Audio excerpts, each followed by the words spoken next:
Assalamualaikum warahmatullahi wabarakatuh. Selamat datang kembali di sesi 3 mata kuliah komunikasi organisasi. Saya ucapkan kepada Mas dan Mbak mahasiswa yang luar biasa. Sebelum kita mulai, izinkan saya memberikan apresiasi setinggi-tingginya kepada Mas dan Mbak mahasiswa yang telah aktif berdiskusi di forum diskusi sesi sebelumnya. Kontribusi dan insight yang Mas dan Mbak berikan sangat berharga bagi pembelajaran kita bersama. Saya ingin mengingatkan pada sesi ini ada tugas yang perlu dikerjakan oleh Mas dan Mbak mahasiswa, dan sesuai aturan nilai dari tugas itu adalah lebih besar daripada sesi diskusi itu. Pastikan Anda mengerjakan tugas tersebut dengan baik dan mengirimkannya tepat waktu sesuai deadline yang telah ditentukan. Tugas ini penting untuk evaluasi pemahaman Anda terhadap materi di modul yang telah kami berikan. Mas dan Mbak semuanya, pada sesi ketiga kali ini kita akan membahas modul 3 yang sangat menarik, yakni tentang perspektif komunikasi organisasi. Memahami berbagai perspektif ini akan memperluas wawasan kita tentang bagaimana komunikasi dipandang dan dipraktekkan dalam konteks organisasi.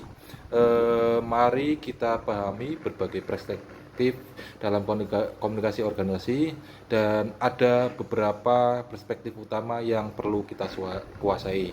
Yang pertama yaitu perspektif klasik atau tradisional.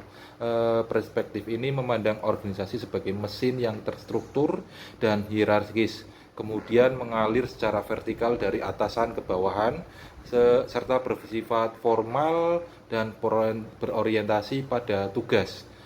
Fokusnya adalah efisiensi dan produktivitas melalui standarisasi dan kontrol.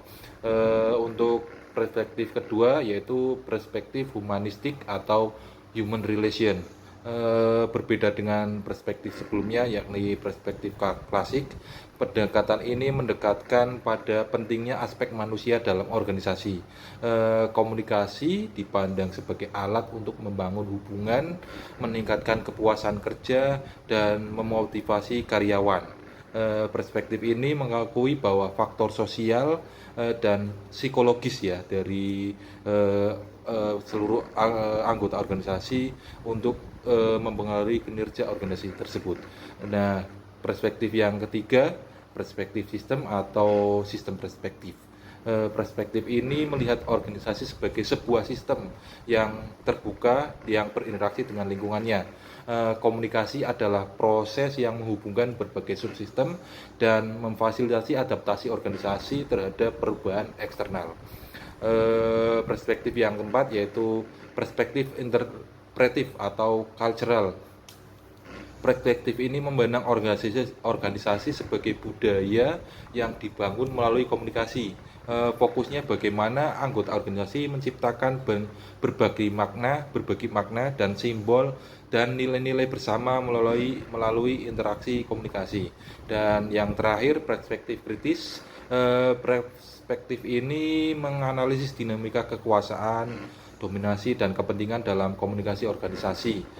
Mempertanyakan bagaimana komunikasi digunakan untuk mempertahankan atau menantang struktur kekuasaan yang ada. Dan Mas Mbak yang saya hormati, yang penting dipahami tidak ada satu perspektif yang paling benar. Jadi tergantung sudut pandang kita. Masing-masing perspektif memberikan lensa yang berbeda untuk memahami fenomena komunikasi organisasi. Dalam praktiknya, organisasi modern sering mengombinasikan berbagai perspektif sesuai dengan konteks dan kebutuhannya. Pemahaman tentang berbagai perspektif ini akan membantu Mas dan Mbak sekalian dalam kelas ini menganalisis praktik komunikasi organisasi yang lebih kritis dan komprehensif.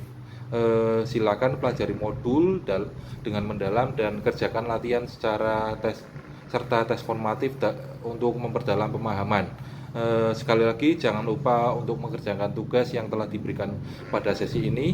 Tugas adalah bagian penting dari proses pembelajaran kita. Tetap aktif di forum diskusi kita karena partisipasi Anda sangat berarti. Semangat belajar Mas dan Mbak semuanya.